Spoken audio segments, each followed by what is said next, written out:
Can I?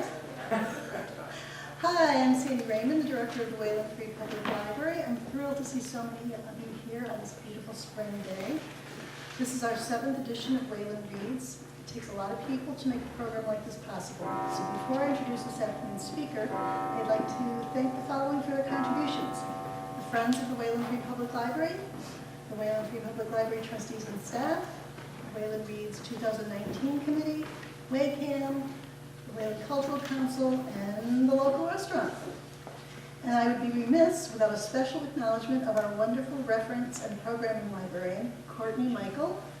From creating the individual events, to coordinating speakers, to writing publicity, to hosting some of the events, even to arranging the exhibit in our foyer, Courtney has done approximately 92.99% of the work on this program, so please give her a round of applause.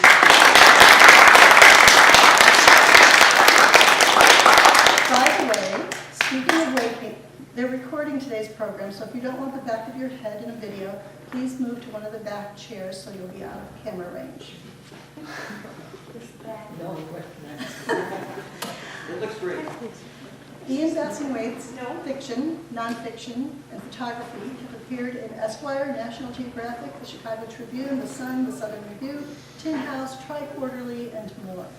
His stories were included on the Distinguished Stories list in the Best American Short Stories 2015, and a notable non-required reading list in the Best American Nonrequired Reading 2015. He is also an accomplished photographer, as you can see from the stunning work right over there in our foyer. This novel, Live from Cairo, our Wayland Reads selection, was a Kirkus Best Book of the Year and was shortlisted for the Penn Hemingway Award. In a star review, the Kirkus Review said, "There are far too many great things about this book to list in a small space." Library Journal said it was an absorbing and important read. And the Christian Science Monitor called it a remarkable debut novel written by a promising young writer who captures vivid details and writes masterfully. Please welcome Ian Bassingthwaighte.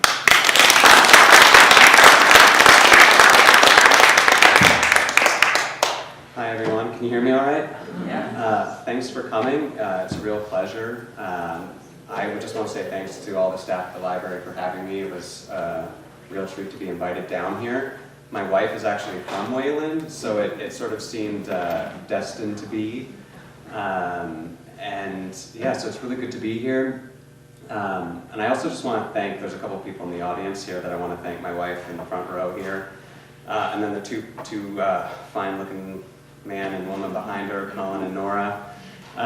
They're from my MFA program in Michigan. And I like to say that like no book is really written by one person. There's all the sort of feedback and advice that you get along the way. And all three of them were sort of just really key in early readings and advice.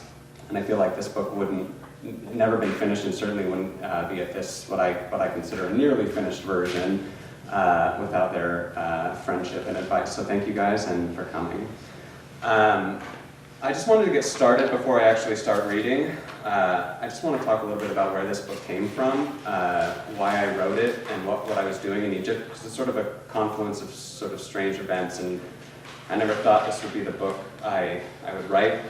But before I get to that, I actually want to just briefly say what it's about and then talk about some legal work that I was doing in Egypt that sort of preceded this book, and then we'll just get in, and afterwards I'm happy to answer any questions.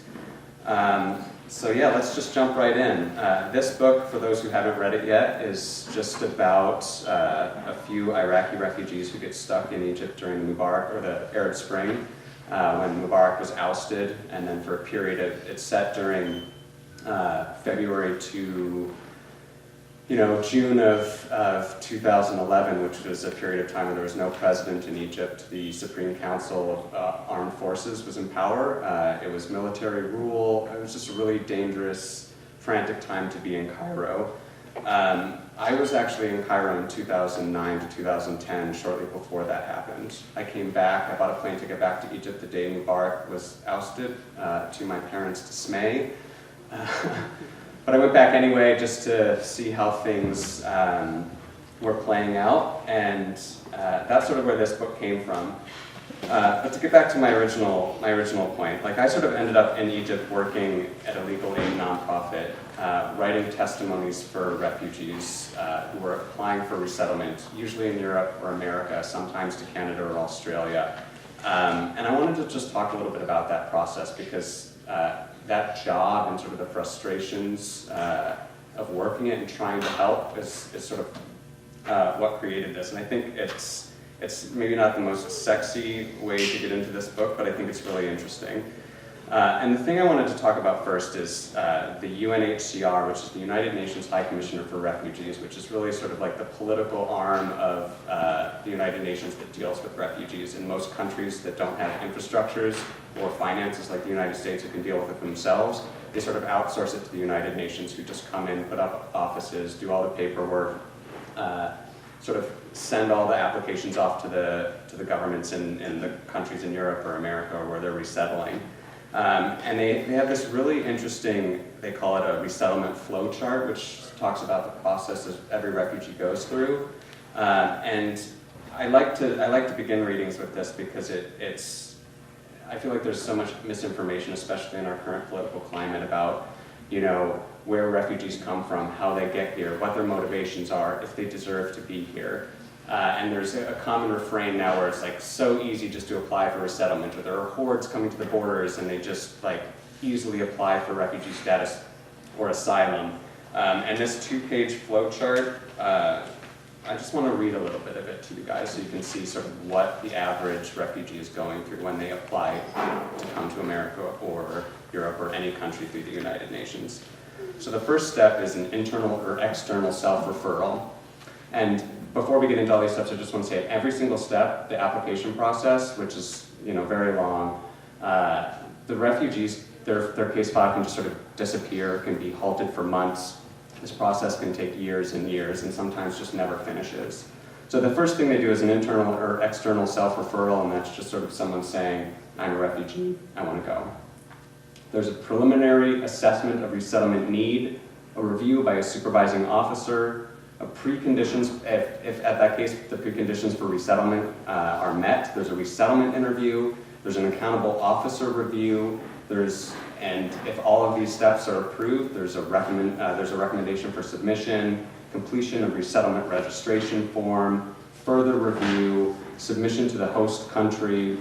At that point, every country has its own sort of review process.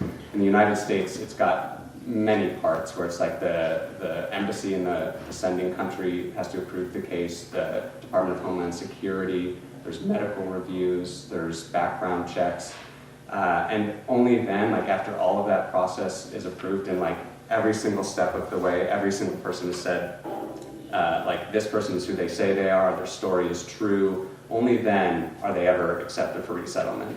I worked at a legal aid office for over a year, and during that time never saw one client who actually made it through the process. And that was thousands of people applying. So that tells you sort of the rigor of the system.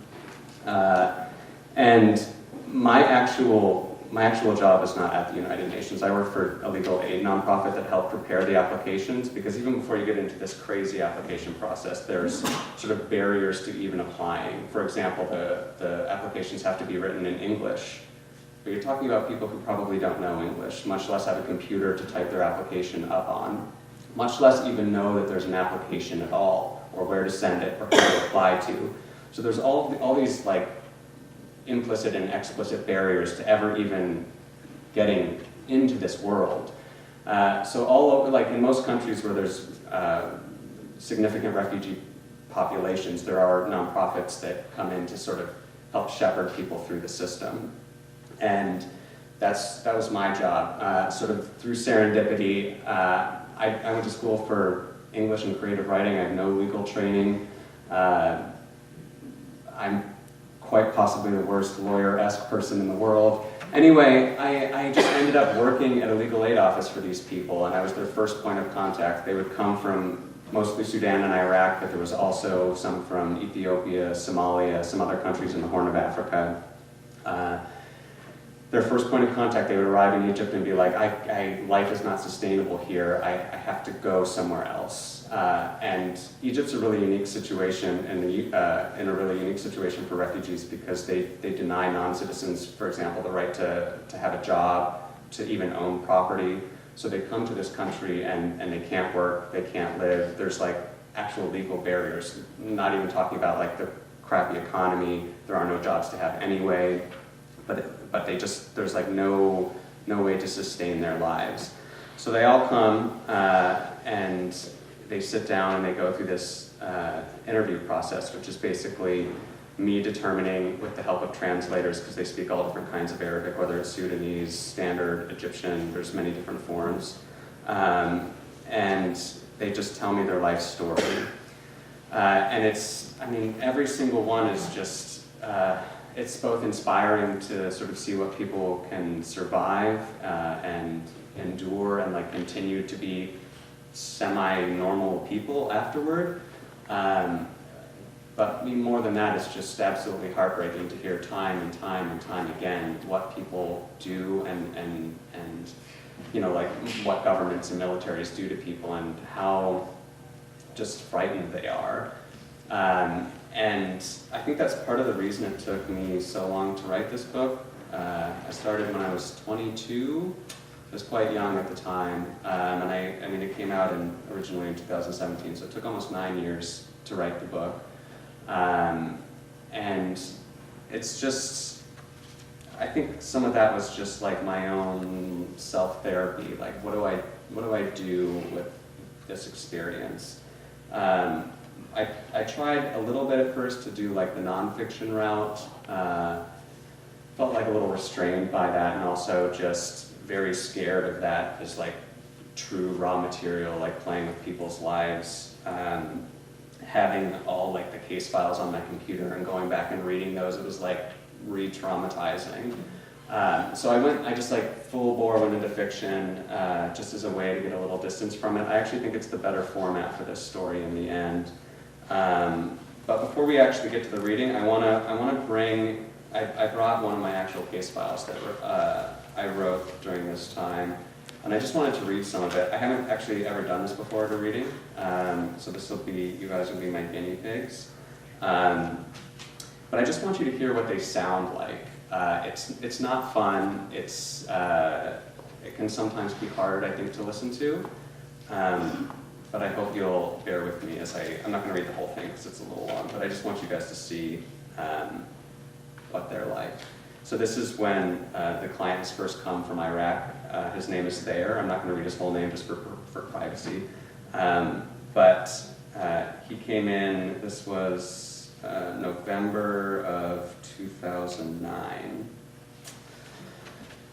And just for reference, since this is the actual documents that are sent to the United Nations, they're written in the first person. So I'm writing from Thayer's perspective, but I'm the one actually writing. He's the one telling and sort of narrating his story. And they're standard, usually 5-page documents, so every single one of these follows the same format. And this is just one of them, but there's, over the course of the year, there's hundreds of these on my computer. They're all pretty interesting. So they begin with a short introduction. My name is Thayer, and I'm a 33-year-old Iraqi citizen currently living in Cairo, Egypt. Before I came to Egypt in November 2006, my family and I were subjected to various injustices, including arbitrary arrest, torture, interrogation, security raids, and death threats from Iraqi security forces and violent terrorist militias. Since I wasn't able to follow my family, who eventually escaped Iraq when resettled to Europe, I stayed in Iraq. Doing so resulted in my abduction and torture by armed men from these militias, after which time I escaped to Egypt. Now I'm dealing with a variety of mental and physical health conditions that have resulted from and are exacerbated by my history of violence and torture. The availability of treatment in Egypt is limited, particularly for my mental health conditions. Lack of proper treatment could result in suicide or potentially dangerous complications with my heart. Therefore, I'm requesting resettlement to a country where I can seek adequate medical care for my precarious mental and physical health. My case is particularly urgent because of the potential for suicide, and so I request that you process my request for resettlement as quickly as possible. After that introduction, there's always a number of sort of big life statements in bold, usually 1 or 2 sentences followed by a description. So I'm just going to read one of those. And the first statement, statement number 1, is, I'm a survivor of violence and torture. After my family escaped from Iraq to Denmark, I was left in Iraq by myself. Eventually, armed members of the militia attacked me and abducted me. I was put up for ransom, but before I was released, I was beaten savagely. And the description is as follows. In 1998, my father escaped from Iraq to Denmark, and they gave him political asylum. This was after his own 2-year imprisonment and torture during the regime of Saddam Hussein. Because of my father's run-in with the regime and his escape, Iraqi security forces constantly raided our house, leaving a big impact on my family and I. We constantly lived in fear. In 2000, the rest of my family was able to join my father in Denmark. I was not permitted to go because I was over the age of 18, and according to Denmark law, I was not permitted to reunite with my father. When my family left, my uncle cared for me. I helped him work in his restaurant called Sahareya, which was in the Al-Hartig area in Baghdad. When the Americans arrived in Iraq, they wanted this restaurant to host dinner and events for them. My uncle took this under consideration, which did not please the Islamic militias, who killed him shortly afterward. I started receiving phone calls that were threatening my murder for working in my uncle's restaurant, and so I became a fugitive, moving from one house to another, always trying to keep myself hidden and alive. However, in February 2005, I was kidnapped by 2 armed militiamen. For 1 month, they held me captive and subjected me to insults, beatings, and torture. They put me up for ransom, but it took time for the money to come. Due to the frequency of beatings during this time, I lost many of my teeth and have scars on my head where they hit me with their guns. See attachment B.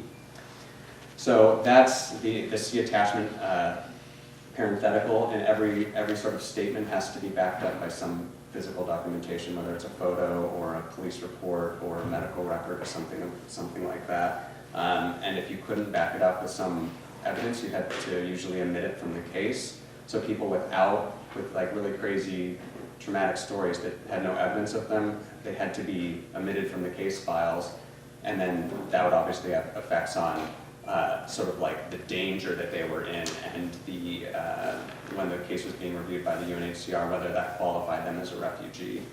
The final sentence here. Eventually, my brother-in-law paid a ransom of $10,000 and I was released. But before doing so, they hit me in the back of the head with a machine gun until I was unconscious, and they left me in the street bleeding. I still suffer head pain to this day. So that's just the first page. It goes on for another several pages. Every case is the same. I mean, there's different details, but it's always the same narrative. Somebody couldn't go because there was some law, some problem with the visa, some problem with the passport, some problem with the documentation, some problem with the marriage certificate, leaving almost everyone behind. And I just got so frustrated with that system. You're dealing with that every day, and people who clearly deserve to be resettled, especially in the case of Iraq, it was especially interesting because so many of the people were in the precarious positions because of American military intervention in their cities. And then they apply for resettlement in America and are shut out. And it's sort of hard being the American sitting in the chair in front of them being like, I really want to help you, and I almost certainly can't. And that's sort of where this book came from. So I'm just gonna get into the reading now, but I hope that helps frame it a little bit, just showing what the work was, and more importantly, like what these people are facing. And just to keep you, I mean, this is a sad fact, but I think you should know it. Thayer was never resettled, who was the man in this testimony, and a couple months after we submitted this original case file, we had to submit an amendment because he was severely suicidal, was threatening to commit suicide.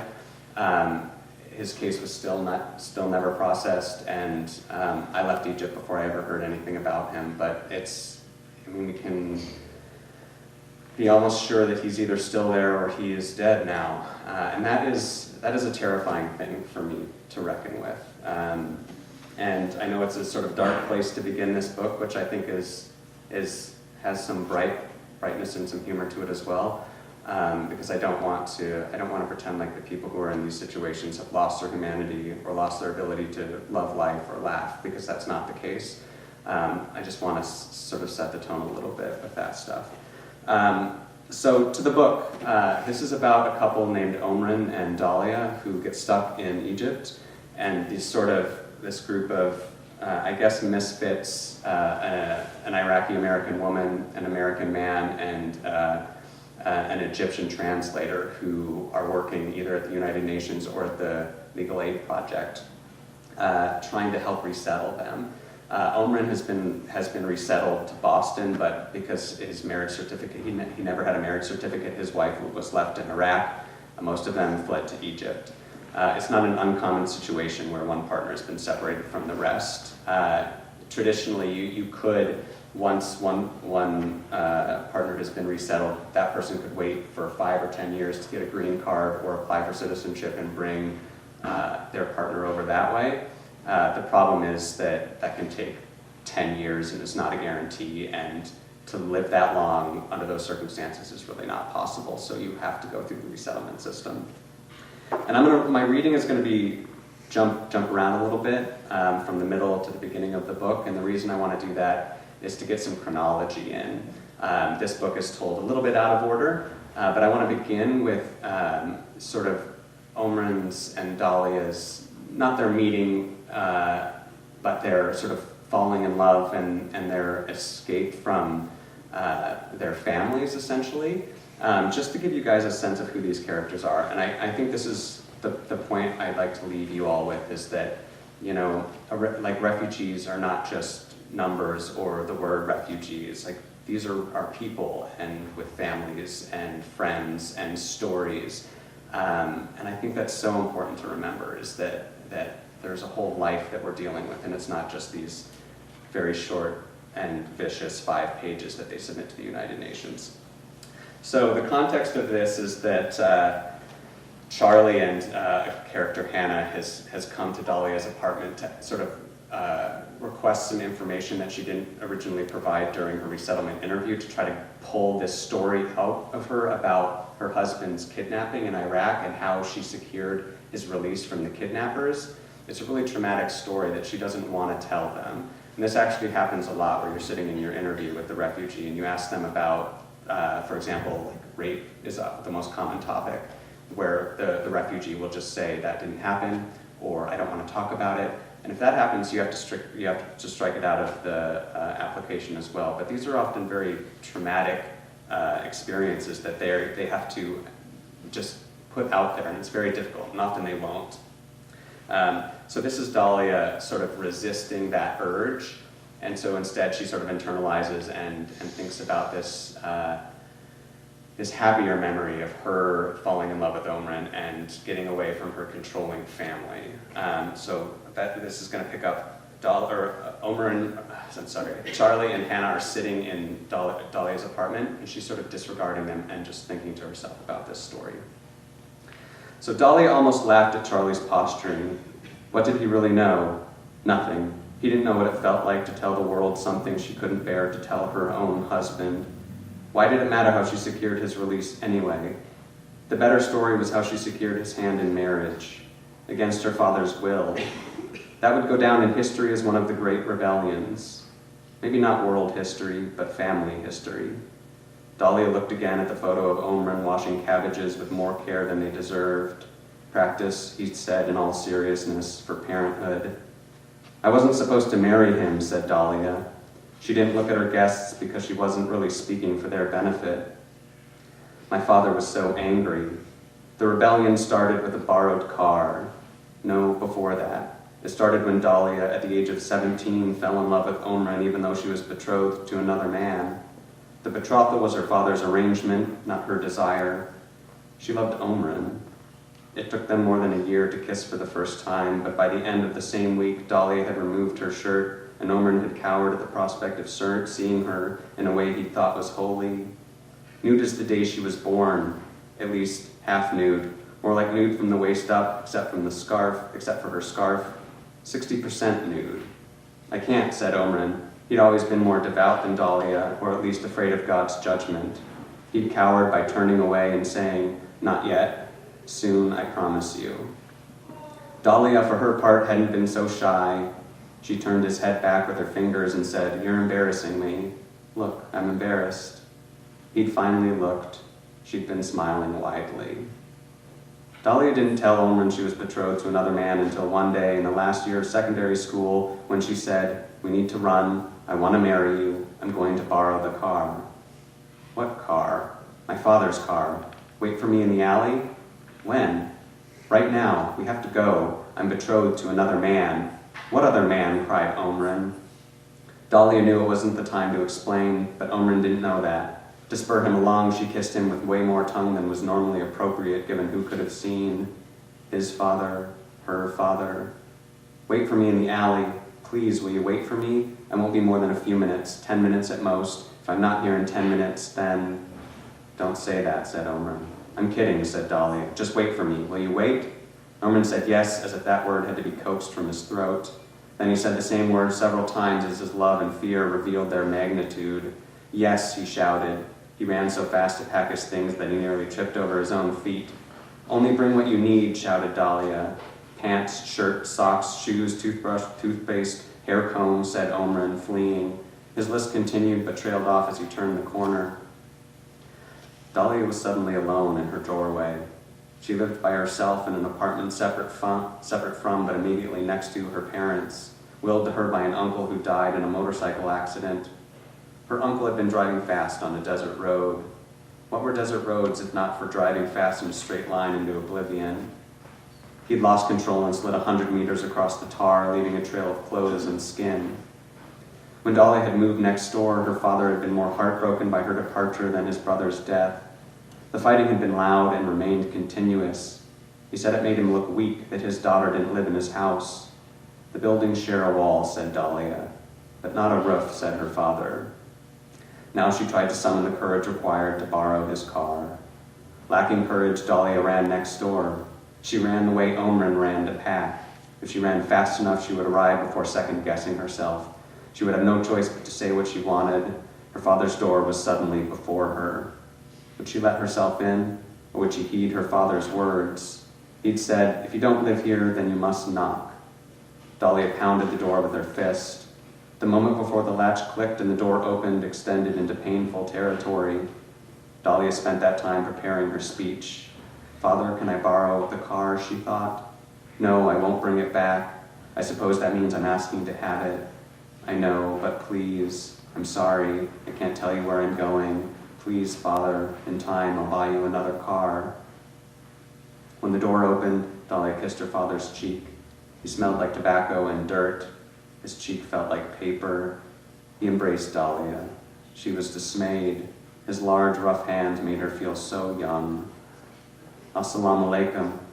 Her father cocked his head at the formal greeting. "Wa alaikum assalam. It's good to see you." "I came to talk." "And it's a good day," he said. "Your mother misses you." A code she knew. Her father never expressed love except indirectly through his wife. He said, "Kiss your mother, hug your mother, call your mother." When Dahlia did call, her father would commandeer the phone. He'd ramble on God, school, poetry, until her mother complained in the background about the phone bill. Her complaint was a criticism in disguise. Why wouldn't her husband go next door? Why wouldn't her daughter come home? "I have a lot to say," said Dahlia. "Not until you kiss your mother," he said. "Please, it's important. Your family is important. She misses you." "Family is the people you love," said Dahlia. "Right?" "That's right." "I love Omran," she said. "Omran?" "Yes, Omran. The boy with no land? Not yet. Or even a job? Not yet. Oh my God," said her father. "I'm sorry," said Dahlia. "I have to go. Can I borrow the car?" Dahlia saw a shadow pacing in the hall. She wanted nothing more than to invite the shadow to become her mother. Her mother would have been a force of reason. She would have taken Dahlia's side. In a canny way, to be sure. Father would talk about God to instill obedience. Mother would talk reason to fight back. Don't use the hadiths to affect ill will upon our daughter," she would say. The fight would change hands and Dahlia would be free to abscond with the car keys. Yet something stopped Dahlia from calling her mother's name, the feeling that later her mother would be made to pay for responding. "What do you mean love?" her father asked. "I mean, I'm going to marry him even though I'm betrothed to another man," said Dahlia. "I don't care what God thinks or what you do. I do care somewhat because I'm telling you, but not so much that I'd abandon my love for your approval." Was this really the right way to borrow the car, she wondered, by telling her father everything, now instead of later, when time and anger had passed, when Dahlia could say with certainty that everything was okay, that she'd made the right choice, that Omran had found a job, that she was back in school, that a small act against God was required in pursuit of happiness. "You don't care what God thinks?" her father boomed. "I don't know," said Dahlia. She loved God and feared him for the pain he'd caused. "Where did this come from?" her father asked. "You're betrothed. You can't borrow the car." Dahlia grabbed the keys off the dining room table and her father grabbed Dahlia by the arm. "I have to go," shouted Dahlia. "I want Omran so much I would steal your car. Sorry, I'm stealing it." "You're going to steal from your own father," he said. "I wouldn't have to steal the car if you'd let me borrow it." Dahlia escaped her father's grip by shaking her arm violently. No grip could have survived her shaking. She was like a hummingbird with Herculean wings. "Let her borrow the car," said her mother, stepping from the hall into the light. Her presence emboldened Dahlia the same way wind emboldens a kite. "She'll bring it back. You will, won't you?" Dahlia locked eyes with her father. "I have to think I'll be forgiven for this. What else can I do? Attend my own wedding as a reluctant bride, not wanting the man I must have? No, I won't. The Quran says that after you've been intimate and made your solemn pledge, you can't take it back. I have made my solemn pledge." "You've been intimate?" screamed her father. "I've made my solemn pledge." "Oh no," said her father. Dahlia locked eyes with her mother and said everything she needed to with a passing glance. "I love you, but I can't ever come home." Then she stole the car and drove to Baghdad with Omran sitting wide-eyed in the passenger seat. He shut his eyes when they got sand in them, but left the window open. The wind, he said, gave him courage. Omran couldn't say why, but it didn't matter. Dahlia knew what he meant. They married a few months later in a distant village so Omran's parents could attend without being shamed by their neighbors. Other benefits included a lower cost and a better view than in Baghdad. Sadly, Dahlia's parents didn't make the journey. A note arrived in their stead.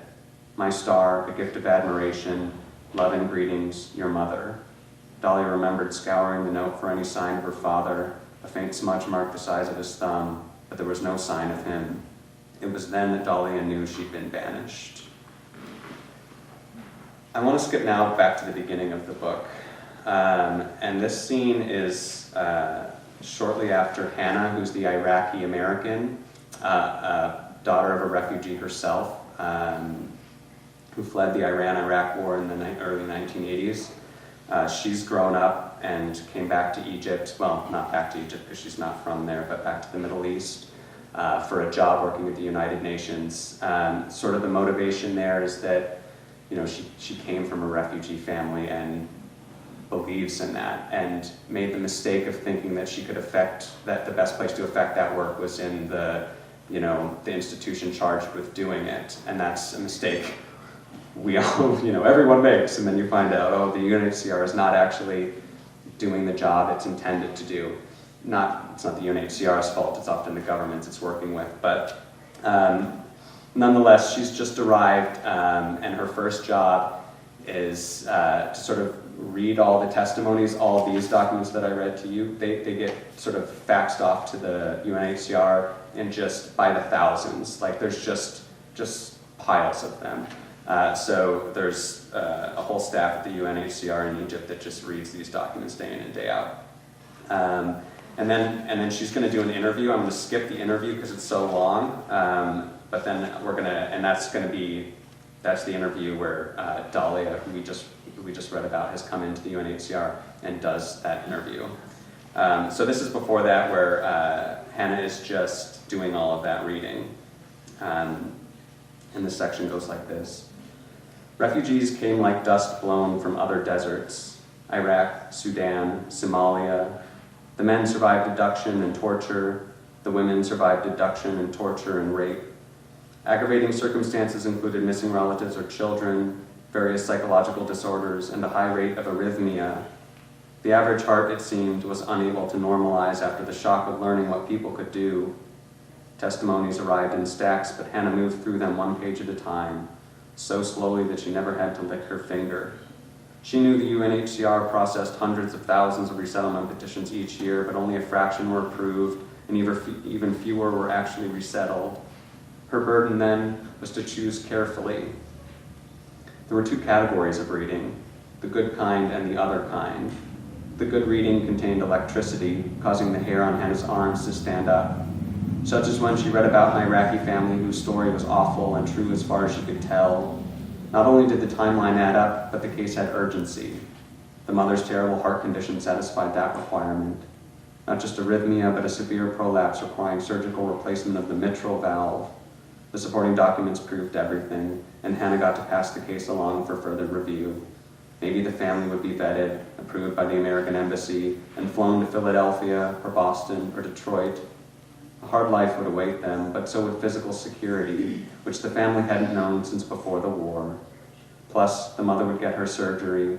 Her fear of death would be replaced by other, lesser fears. Would she miss hearing the call to prayer so much that she'd hear it spontaneously, kind of muscle memory, but in her ear? Would she find a job? Would her son make friends? Would he be happy? The other kind of reading had a less tactile and more insidious effect on Hannah's mood and overall happiness, such as when Hannah revoked a Sudanese woman's refugee status after reviewing her case. Not by choice, thank God, by mandate, which slightly reduced the considerable feeling of guilt. That woman, named Rita, was from southern Sudan and not Darfur. The United Nations had declared the region safe for repatriation, even though there was no peace or even ceasefire. Now Rita's petition to resettle would become a one-way plane ticket home. The worst part?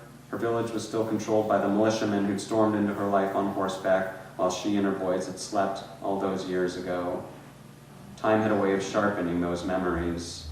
The rape, the theft of her livestock, the burning of her hut, most of all the murder of her children. The facts were in plain English on white paper.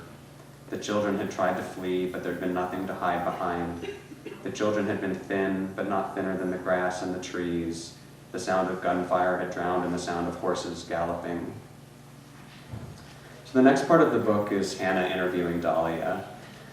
And Dahlia has a really compelling story, as they all do, but as is often the case, and as I mentioned, she has trouble talking about certain elements of her story, and those have to be stricken from the case. So even if, for example, I was in my chair at the UNH or at the Legal Aid Project writing this testimony, and I could get the refugee to talk about something, which was often the case because you meet them many times, you get to know them, you develop a kind of rapport. You can usually eventually get to the hard material. But even if it appears in the written testimony, if the refugee can't confirm it in their 1 to 2 hour interview in a room full of strangers, it gets stricken from the record. So even if it's formally written in a document, they'll take it out if they can't verbally confirm it in those interviews. So that's what happens in Hannah's interview with Dahlia. She can't talk about certain things. So her case is essentially denied. That fact hasn't happened yet, but Hannah sort of feels it happening. And this is the conversation she has with her supervisor when she first realizes for sure 100% that that's what's going to happen. So this is immediately after the interview.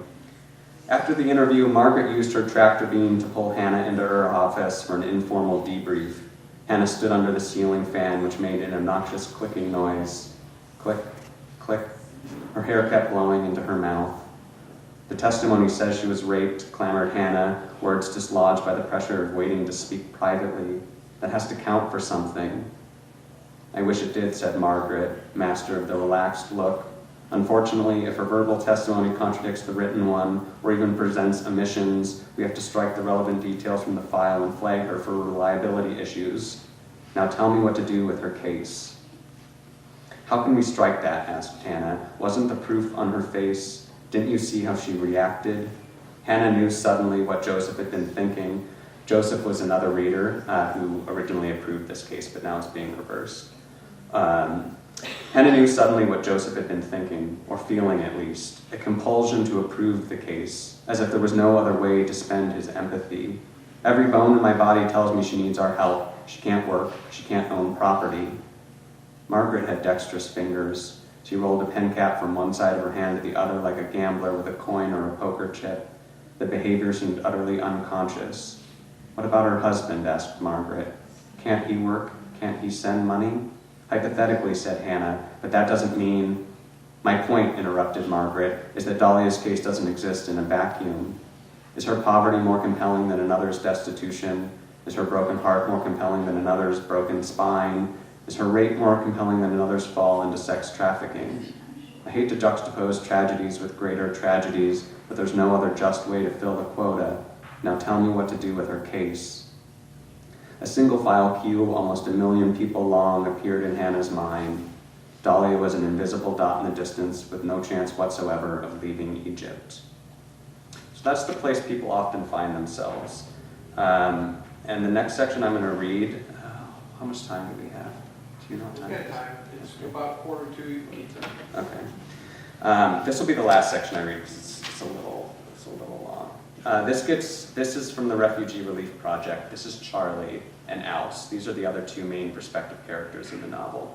Charlie is the main lawyer. Alce is his trusty friend and sidekick and moral compass, I would say.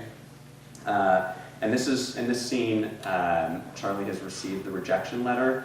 We find out some interesting information about his relationship with Dahlia, and this is where the plot of the novel really begins. The Refugee Relief Project, located 6 blocks north of Tahrir, lived in a 1-story cinder block building guarded on all sides by a wall. Natural light was provided by 4 windows Charlie called fire exits, all of which were painted shut. The project's nickname was the oven, and the joke was you could hard-boil an egg in the air. The reality was less dramatic. People inside tended to sweat, but not from heat alone. Clients sweat because they were asked to recount a tortured past they desperately wanted to forget.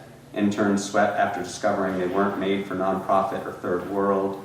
Alce, the translator, sweat because he was underpaid. He overdressed to compensate. 2 junior lawyers, Saba, an Egyptian, and Michael, a Brit, sweat because law school hadn't taught them to work so hard or to fail so often. Charlie, nothing if not a comrade, sweat to share their pain. Clients were Africans and Arabs from all walks of life. War in every form it came was the great equalizer. Bricklayers, professors, novelists, engineers, thieves, accountants, and men and women who dedicated entire lives to prayer with nothing to show for their prostration. All running from something: the fear of deportation, the nightmares, the physical traumas endured, the psychological traumas developed, the boredom of waiting around all the time. They wanted to leave Egypt. Charlie's imagined job was to make that happen. His real job was to very occasionally make that happen. He took solace in the daily grind to forget the likely outcome. The grind included interviews, testimonies, phone calls, and what he referred to as calamity management. Last week, a man without an appointment, filled with some anger but more fear, had burst through the door holding a knife against his neck. He'd said his name was Ali. Then he'd named his wife and his children, Ramla, Sabri, Shazi, and Hassan. He'd asked for a stamp in his passport and the 4 passports in his back pocket. He'd turned to show the bulge. He wanted to go to America and threatened to cut his own throat if he couldn't go. The blade had rested firmly on Ali's skin. Charlie had urged him to drop the knife, to sit down, to begin the long application process. That had only made Ali more agitated. He said he knew the truth. Nobody ever got to leave. For so few, he'd never seen it happen. Charlie had begged Ali to be reasonable. It had been a poor choice of words. To such a perturbed man, the implications must have been sinister. Go home. Give up. Get it over with. Ali had backed away from the office, wearing a frightened look on his face. Charlie begged him to wait, but it was no use. Ali turned and ultimately fled the building, knife caressing his neck as he ran. Since then, Charlie had suffered from wondering. Where did Ali go? Was he still alive? Is it my fault if he isn't? The latest calamity had arrived that morning in the form of a rejection letter from the UNHCR. Charlie held the letter, addressed to him but regarding Dahlia, in his hands. He'd read it several times already, but read it again while slouching in his chair so that passers-by would think he was dead or drunk and wouldn't bother him. He hoped that by the time he finished reading the letter, the world would have ceased to exist, sucked into a black hole, burned up in the sun. "Are you all right?" asked Dowse, appearing suddenly. In addition to being Charlie's only translator, he was Charlie's only friend. At least the only friend he saw outside working hours. Still, Charlie found himself hiding the rejection letter in his desk drawer instead of declaring that another case had gone belly up like a bloated fish in a toilet bowl. "Fine," said Charlie. He grinned. It was a poor disguise, but he couldn't think of a better one. "I saw you reading a letter," said Ouse, in complete despair. A few weeks had passed since Charlie had called Dahlia to ask about her interview. He'd made the mistake of confessing his good feeling. Charlie wondered how many times he'd done that before, offered false hope as petty consolation. "Do you think I'm cruel?" asked Charlie. "Cruel how?" asked Dowse. Behind Ouse, Charlie spied a moving body. An intern. Charlie loved the interns. They were unpaid and not bothered by that. Hopeless romantics, all of them. Italians with a taste for adventure, Swedes who wanted to practice their Arabic, Americans with something to prove to their parents. Charlie squinted. It was Rupert from London with red hair. "You told us to convene in the courtyard for lunch." Rupert looked excited and tired and hungry, maybe a little sorry for interrupting. "For the party boat, right? That's today? I thought it might be today, but then I thought it might not be today, but then it was marked on the calendar." Charlie forgot it was Monday. He forgot he rented a party boat for the interns and that Alice had picked up sweet treats from El Ab to the famous bakery, also kofta sandwiches from some hole in the wall operated by a man with only 6 fingers who claimed a propane explosion had blown the other 4 clean off. Charlie had forgotten the party boat would play loud Arab pop from Beirut and loud Persian pop from Tehran and would circle the island of Zamalek for 3 hours while the interns ate their fill and danced their hearts out beneath multicolored twinkle lights strung up in lieu of a canopy. The boat was really a floating dance floor with a motor attached. The captain was really a young man with no prospects. Charlie had even forgotten he'd prepared a speech. He wanted to thank the interns. After all, they conducted introductory interviews and wrote draft testimonies so Charlie, Saba, and Michael could spend their time on more important things. As 3 nonprofit crusaders, they would have preferred to slave in their own salt mines, but their desire to do everything was precluded by the volume of work. Charlie also wanted to thank the interns for not going home, at least what remained of the interns. Many had abandoned post when the revolution started. Some were frightened and left. Others had frightened parents and left begrudgingly. Charlie had no idea what differentiated the interns who went home from the interns who stayed. All he knew was the interns who stayed deserved recognition in the form of a party boat. Is everyone outside? It occurred to Charlie that the answer to that question was clear. The office was quiet. The desks were empty. "Yes," said Rupert. "Rosemarie is so excited she's stammering." Rosemarie from Stockholm, who spoke 4 languages, who had thick-rimmed black glasses, who traveled to or studied in more countries than she cared to count. The display of counting them seemed to embarrass her, had several nervous tics. Among them, an affection in English for gerunds. In her mouth, "I'm leaving for the night" became "I'm leaving ing for the night," followed by an exhausted look, as if Rosemarie were tired of waiting for her speech to correct itself and had recently decided to stop making an effort. "Give us 5 minutes," said Charlie. "Okay," said Rupert. Charlie listened to the sound of the young man retreating on the balls of his feet. A soft walker. The office door opened and swung closed on spring hinges. "Do you think he was trained to walk so quietly?" asked Charlie. "Or was he born that way?" "Impossible to say," said Ouse. "Now back to that letter." Charlie loved the sound of the spring hinges, which indicated the front door was in use, that the office served a purpose, that Charlie's life by proxy meant something. He checked the clock on the wall. "I can't believe I forgot about the party boat." Ouse's ambiguous gaze, where exactly was he looking, made Charlie feel as if he were secreting information through his pores, and Ouse was absorbing that information straight out of the air like a sponge. Was it a rejection?" asked Ouse after a few seconds. "How do you do that?" asked Charlie. "Do what?" "Know things before I tell you." Charlie frowned when Ouse noted certain patterns in the mail, such as how rejections arrived on Mondays normally. Today was, "Fine," said Charlie. "It's a rejection."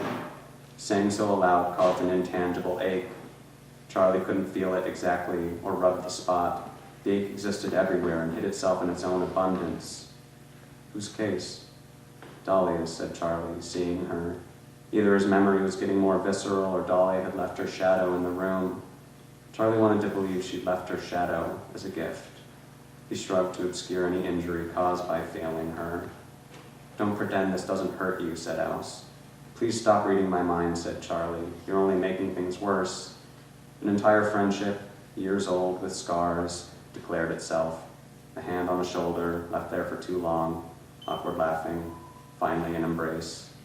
Alice said, you don't have to give up. And Charlie said, I know, I won't, I love her. So that's where I'm going to end the reading. As you can tell, it's a conflict of interests to love your clients if you're a lawyer, I think. And that's where the book, sort of goes off the rails a little bit, and you follow, you see where that adventure ends. Charlie having to see this woman through. If you haven't read the ending, I'm not going to spoil it. But I'm happy to answer any questions, and it was a pleasure to read to you.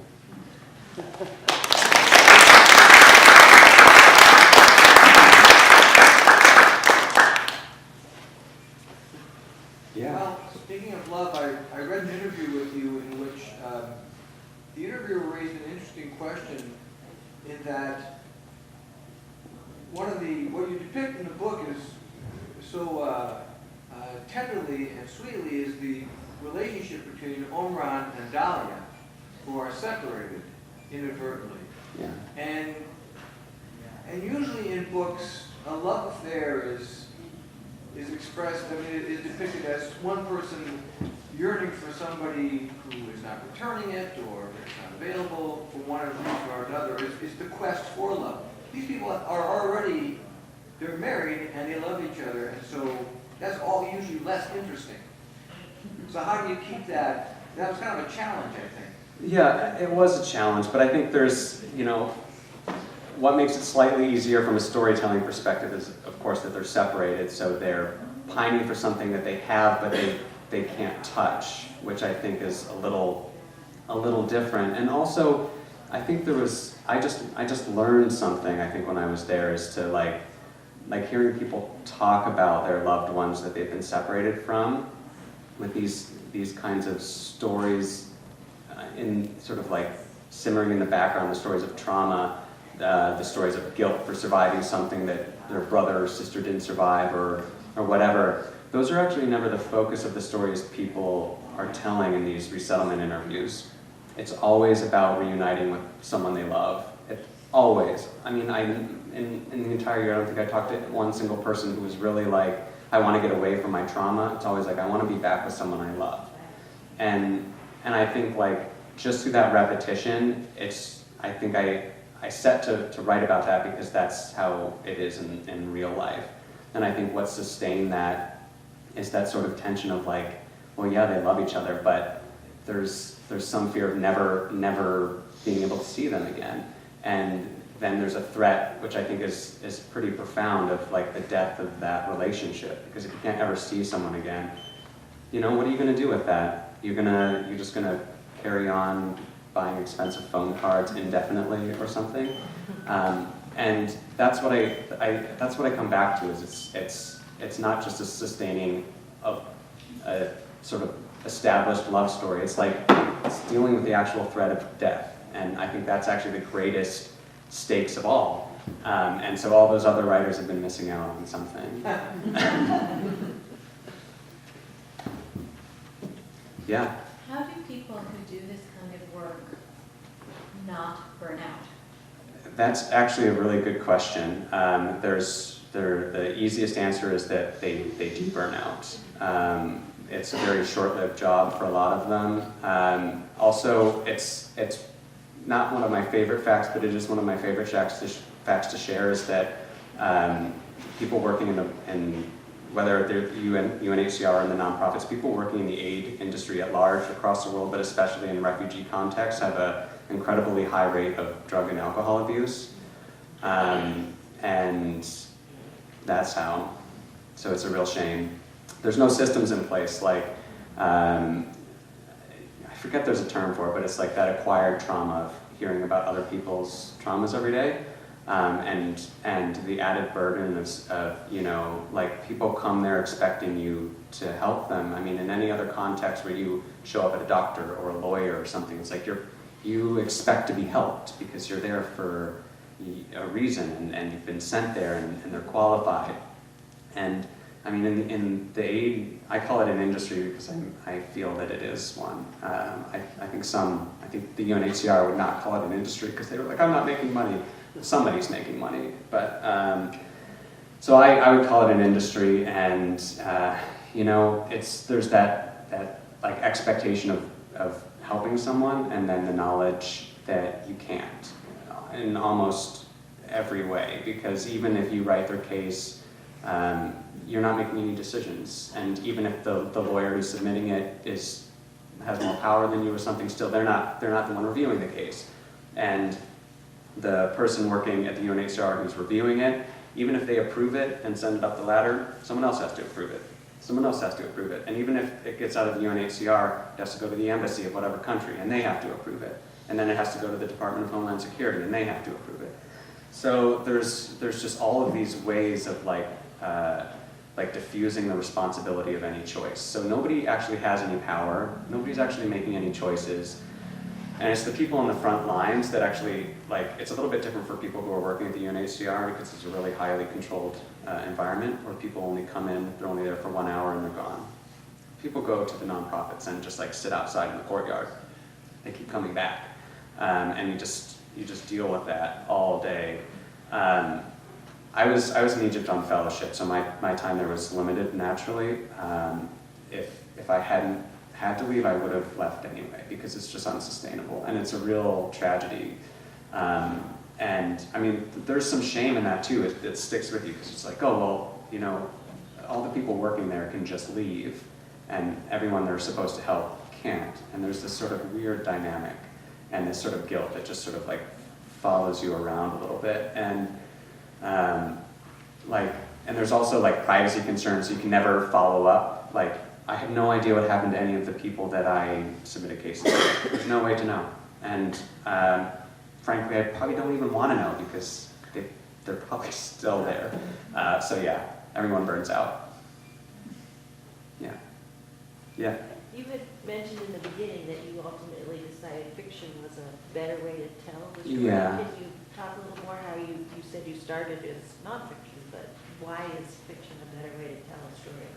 Yeah, I think there's a couple reasons. I think the first one, I would just like my own skill set leans towards fiction. I think like the whole like amount of research involved and like demonstrating your facts, for example. Like, I'm dealing with source material that I can't actually use for that reason, and I would feel deeply uncomfortable about like these are actual people's lives that I'm following through, and I have no way to follow up with those people. So it's like at some point the nonfiction didn't go where I wanted it to go, which is I want to tell this whole story. I want to know everything about what they're thinking. I want to be able to, you know, and that requires some real acts of imagination, and so much of the revision was, you know, just working on my own ability to empathize and imagine what it would be like to be in these positions. That was the hardest part of writing, and I think that's something that I can do. And the nonfiction is just, it's just a different beast. I didn't know how to tell the story I wanted to with the limits of that medium, just being unable to have access, and also just from a mental health perspective, I'm not sure I could have sustained that. I admire the people who do it. It's mind-boggling to me. Yeah. I'm just curious to know why so many people ended up going to Cairo or Egypt when you say that there was just no opportunities, like the actual person you wrote about went there, and Dahlia in the story from Iraq. Is it just because they could get there? But why are so many refugees there if they can't? Yeah, I mean, it's always a case of geography. So it's like, you know, when the war first started, you could still get out. Iraqis could still get visas, and some would fly to Europe or wherever on a tourist visa and just overstay or whatever. At a certain point, like when you can't, there's no possible way to travel anywhere legally, you have to cross a physical border because you can't get a visa anymore. Most people, like the embassies will shut down, you can't even get an Iraqi passport, you have no money. How do you even get from your town to, you know, like if you don't live in Baghdad, how do you get to the airport? Maybe it's easier to get to the border. And then it becomes a question of like, you know, where are the conflict zones? What's the closest border you live to? What's the safest road? What's the easiest border to cross? What country has the best like relationship with you? So most Iraqis anyway ended up in Egypt. The other country they probably could have gone to is Jordan, which is not so friendly because they're, you know, like 70% of the population in Jordan is already Palestinian refugees. It's like at a breaking point already. There's already nothing there. So they're like, Cairo is the next best option. There's also some illusion, I think, in the Arab-speaking world or Arabic-speaking world because Cairo is like the equivalent of the Middle Eastern Hollywood. That's where all the movies are made. So in like the 70s and 80s, they went through a real boom, and like they sort of shirked all the Islamic traditions. Like they would have like drinking establishments and pools and people in bikinis, and like there was this sort of aura around that.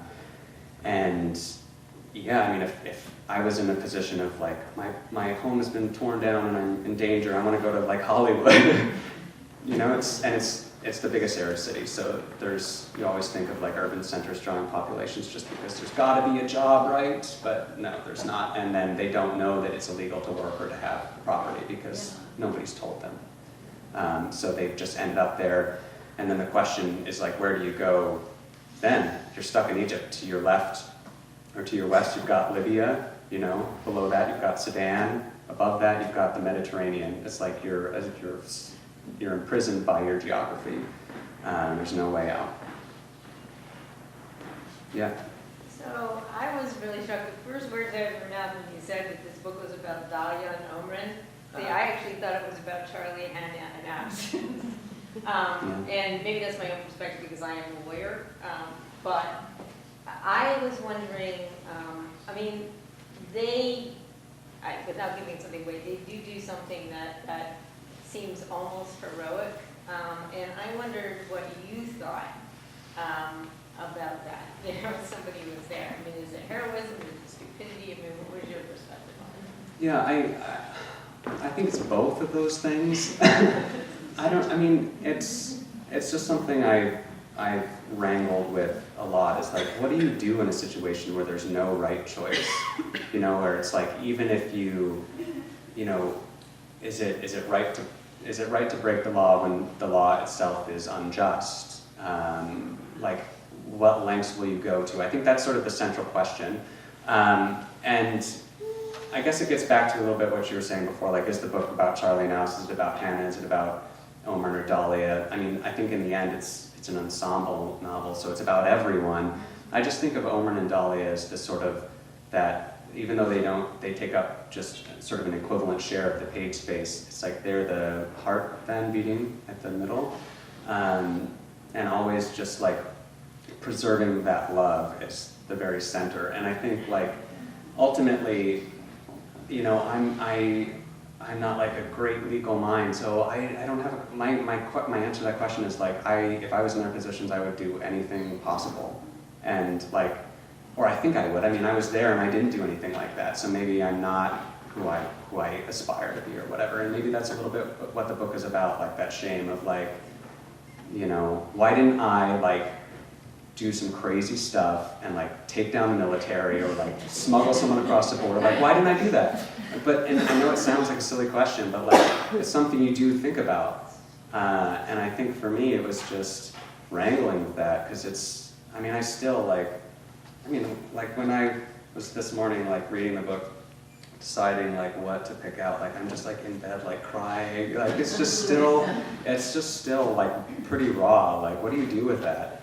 And I think I just created a character, Charlie, because I imagine, like, what would it look like if someone didn't burn out exactly, or didn't burn out enough to leave, but burned out enough to, like, throw everything else away in this pursuit of this one goal. And I don't know, it seems stupid and heroic. Yeah. One of the events that we depicted in the book was when the rumor went around about the visas that were going to be given out. Yeah. And the crowds all, did something like that actually happen? It did happen. I was not there for that. So I think in the case that had, so I worked at an organization called the Refugee Legal Aid Project, RLAP, and it went around the Sudanese population. So what happens normally is that, and it makes sense, like when you reach sort of like a breaking point of the number of refugees from a specific country, they'll just like group up in their own little neighborhood. And then because they know each other, they help each other, they share resources, they share apartments. So what happened was there was just a rumor started that specifically in the Sudanese population, the reason like the Iraqis or the Ethiopians or the Somalians didn't come is because they're in their own community and they just didn't hear the rumor, was that like the Refugee Legal Aid Project could like get you a visa. And this just reinforces the notion that these people are utterly without information. It's like, how do you disseminate information about how the immigration process works? Like, they don't understand something so basic as like an embassy gives a visa. That's the only place you can get a visa, is an embassy or a consulate. Like, those are the only, it's gotta be a representative of that country. Like, nobody's disseminated that information, and like, I couldn't even imagine an infrastructure that would adequately do that. Like, how do you tell people that? Like, it's an immense challenge to disseminate basic information. And so they just came, the description of the Legal Aid Project in here is more or less the same as it is there. It's actually, the one I worked at is actually on the grounds of a church. So there was a big church and like a stoned-in courtyard, and then the little Refugee Legal Aid Project with like this iron gate. And the iron gate wasn't like locked or anything, you just push it open. It's a church, it's sanctuary, like anyone can come. And they just came, and I mean, I can't imagine what it would be like to be in that situation. Like, I'm sure most of them probably knew it wasn't true anyway. Like, how would that possibly happen? But like, just an inkling of hope, like, is enough. Because, like, what else do you have, like, what do you have to lose? It's like 2 a.m. Like, you're awake anyway because you're in an apartment with 14 other people in it, or like, it's just, and also, what if? Like, that's a question I think is really interesting. Like, even if it was a 1 in a million chance, like, hell, if I wouldn't take it if I was in their position and go, like, show up. And then what do you do when everyone shows up and it's clear that that's not the case? There's no one there, the lights are off. Like, you're all that frustration, and I mean, it's not outrage or anger. It's like all of that trauma is going to come out in this way of like the thing that's in front of you, the barrier that's currently in front of you, which is the Refugee Legal Aid Project, because they don't have visas. So, break a window or whatever. In the case, in real life, nobody caused any damage or anything like that. It was just like a big sort of uproar and gathering, and like people still there in the morning, like pissed off. And I mean, they're not really pissed off, it's something else. But yeah, it was, from the people who came in the morning, like I said, I was not there for that, but it was a little scary. Like, how do you deal with that being, the 2 people who show up in the morning in this crowd of like riled up folks, because you don't know what's going on, and the revolution, even though when I was there the revolution hadn't started yet, like what you never really hear about in the news is that for the years preceding that, there's riot police on most street corners permanently. Like, you're in a constant state of like military occupation, and like you never know what's going on or what people's motives are. So it was, from what I understand, is just scary, and once everything got calmed down, things sort of got back to normal. But it happened more than once. So it's just one of those things that you can't control. Yeah. I think you said you returned after 2011 after the fall of the War. Yeah. What, did you see the difference? And you just said it's the same, there's always kind of a tension there, but did you see the difference when you returned? Yeah, so it was sort of really interesting because I had sort of like a first draft of the book before the revolution happened, and it was originally set in 2009 and 2011.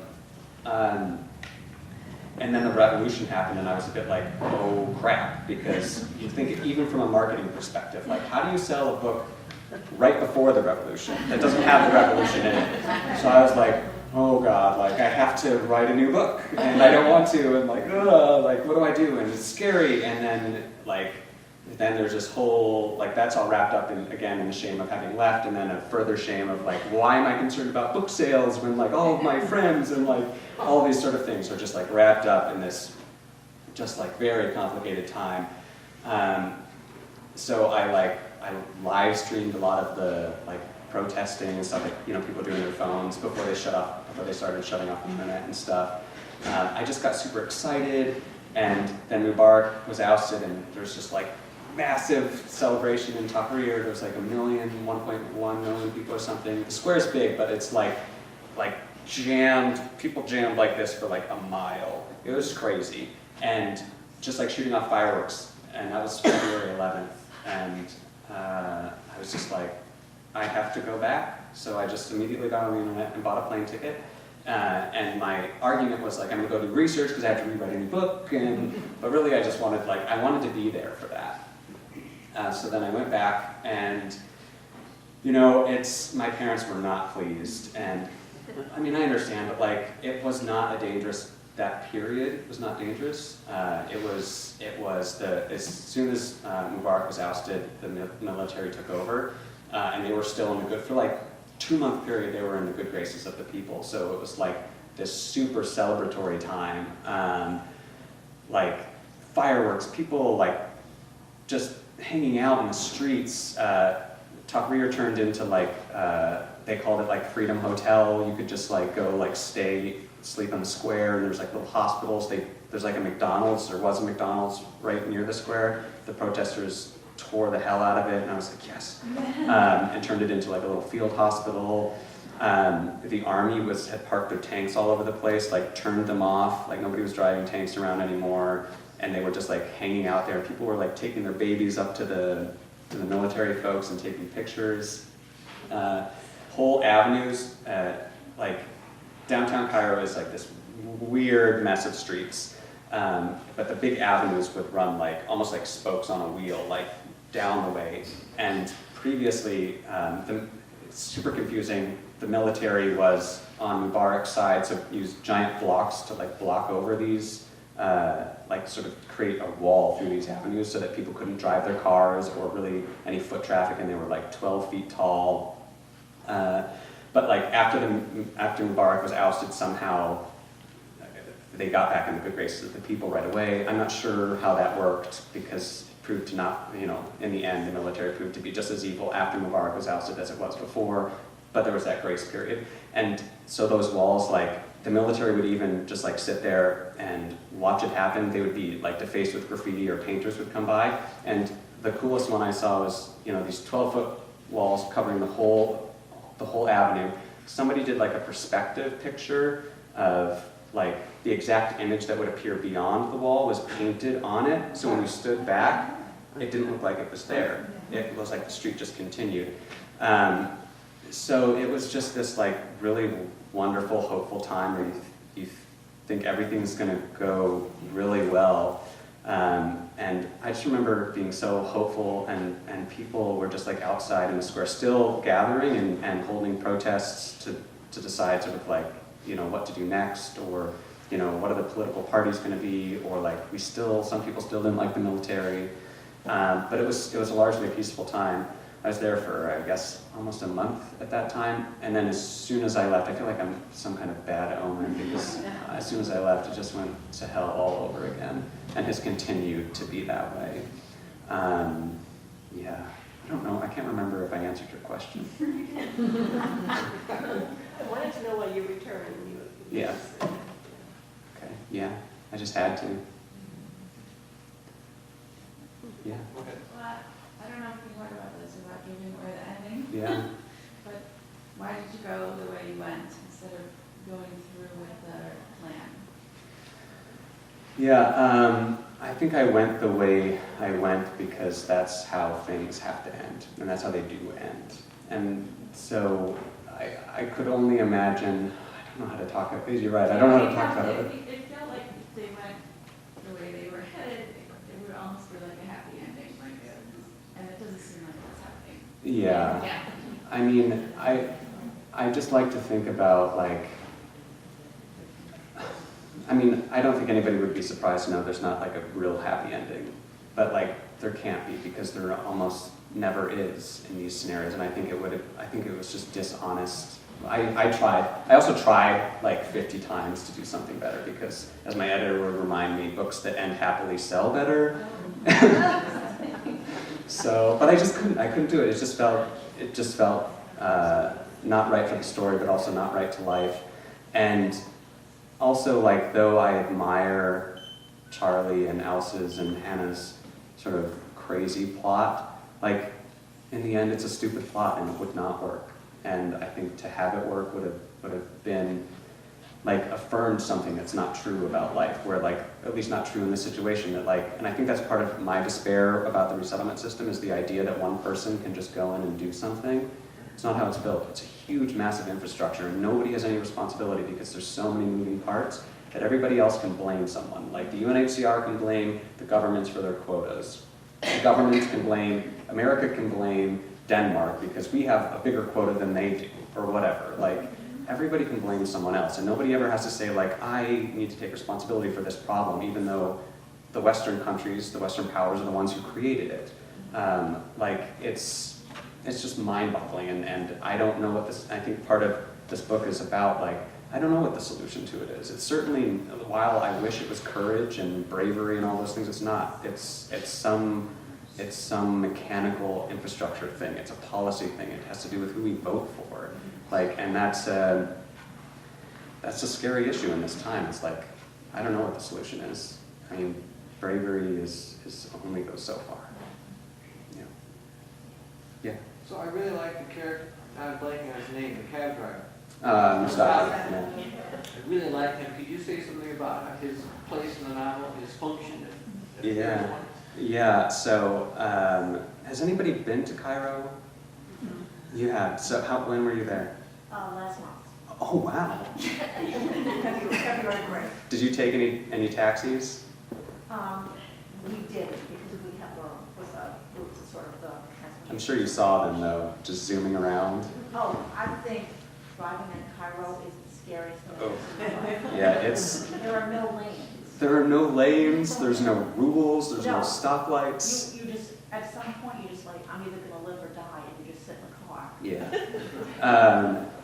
I think that's exactly right, and there's a certain bond you develop when you're in that situation with the person driving the car. So I can't tell you how many, like, I mean, they always feel profound at the time, those like 30-minute conversations from the airport to your apartment or whatever. I did a lot of traveling when I was in Cairo to other countries around the area and even within Egypt. So I found myself going to and from the airport quite a lot, and also just around town I would take taxis, but always the long, scary rides were to and from the airport. You get on this raised, really narrow highway, and it's just like, it's crazy. They roll down all the windows, they're driving, and it's got to be like 150 miles an hour. Not really, but it's, zoom in, you look, your hair back, the window's open, and the cab driver, without fail, every time is just like, loves to chat. Just loves to chat about anything. And even if they speak not like a lick of English, they'll just speak in Arabic, and then you'll pretend to understand, or you get some of it, and try to and you just, and I just felt like as a newbie in town, that was, I guess it felt like an easy and pretty, for me at the time, profound way to like integrate and get to know a little bit about the city, the culture, the language. The drivers would sometimes like take you different routes to show you something else, like, this is where I live, let's go on this 10-minute detour, I'm going to show you my little apartment, and that being like really weird thing, and any other context, if a taxi driver drove me anywhere that I didn't know I was going, I'd be like, I need to get out of your car because you're freaking me out. But like, I don't know, it was just, I just had so many like little moments with taxi drivers, and I felt like it was, for me, it was just like a mark of my time in Egypt. And I feel like it just started leaking into the book a little bit at a time. I would just have like, I think in an early draft there was more than one cab driver.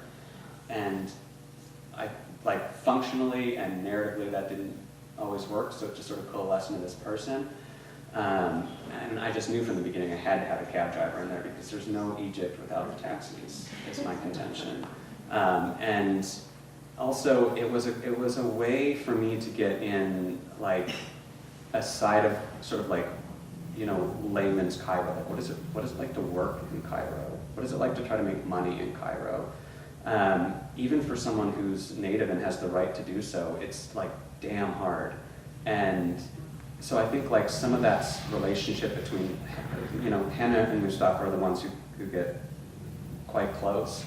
And there's always this underlying, you know, tension between, you know, like their incomes or their power and like what that means for their relationship. And I mean, you can never forget about that because it's, all of those relationships are precluded on that. Like one person is paying the other. And that is, what does that mean? And just exploring that, like trying to get some of the working, you know, the working class of Cairo into the book and seeing that side of it. Yeah. I like how you mentioned at the end of your book that people who had apartments surrounding the square who would allow protesters in. Yeah. And I know when I saw the movie The Square here, there's one of the protesters who was also opened her apartment to many women protesters. And so I wondered if you could talk about what it was like for the people who lived around the square and how you mentioned photographers were using those spaces. Yeah. And Yeah, sure. So, Tahrir Square is quite close to the Nile River. It's not quite on the bank, so it's surrounded on all sides by buildings. One of them is this huge edifice called the Mugama, which is the main government building. But then on the north side, like sort of the east, let's see, the east to the northwest side of that square are all these apartment complexes. They're old, like, they're these really amazing buildings. They're old, like British Empire era, like residences. So they're really quite old buildings, but they're all, and like beautiful buildings, like something like this. Like they're all crazy design and huge tall ceilings, but they're just fallen into like disrepair. And they're now pretty cheap to live in because it's like a comparatively crappy location, like really polluted, like this giant traffic circle outside with traffic noises and people yelling and honking all the time, whatever. So the only people who live there are now like students at like Cairo University or something like that. It's like low income young people housing. And during the revolution, they obviously get like the bird's eye view of all of the goings on. And it was really exciting. Like they would just welcome anyone, like they would just open their tall doors to the whole building, and all the apartments that had windows facing the square on those sides of the buildings, you would just find like all the apartment doors would just be open. And it was sort of like just, you know, come as you please, go as you please policy. And I think at the beginning it was really just about like that sort of brotherhood and the spirit of, you know, we're all in this fight together. It became, as the revolution progressed and things got more and more dangerous, it became sort of a necessity of like when people are fleeing the square or the water cannons come out or they're shooting tear gas or something, there's really nowhere else to go because the entire downtown is just like these corridors of little streets. So you run up the street, they're just going to send more tear gas and there's nowhere to go because it's just, you have to keep going up the street, and there's army up the street too. So it's like there's nowhere to go and the tear gas is just filling up because a lot of the streets are quite narrow. So it's like you shoot one canister off, the smoke goes all the way up this way, all the way that way, all the way that way. So unless you want to just continue breathing tear gas, you have to go inside. And it just became like people taking care of each other. It was really amazing because I feel like in any other place, if something was going wrong outside, every single person would lock their door, shut their windows, and hide.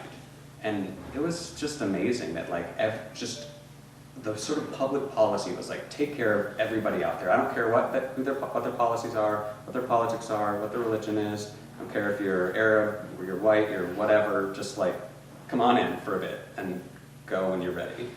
And it was amazing. It was crazy that was necessary. But that's sort of why I wrote about it. I feel like it's I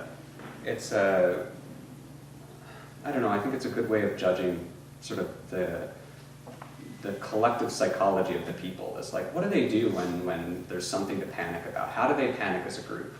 Do they stampede and run over each other? Or do they like, no, they didn't. They take care of each other, which is super amazing to me. So I had to write about that. And I think that's a good note on which to end. All right, well, thank you guys so much for coming.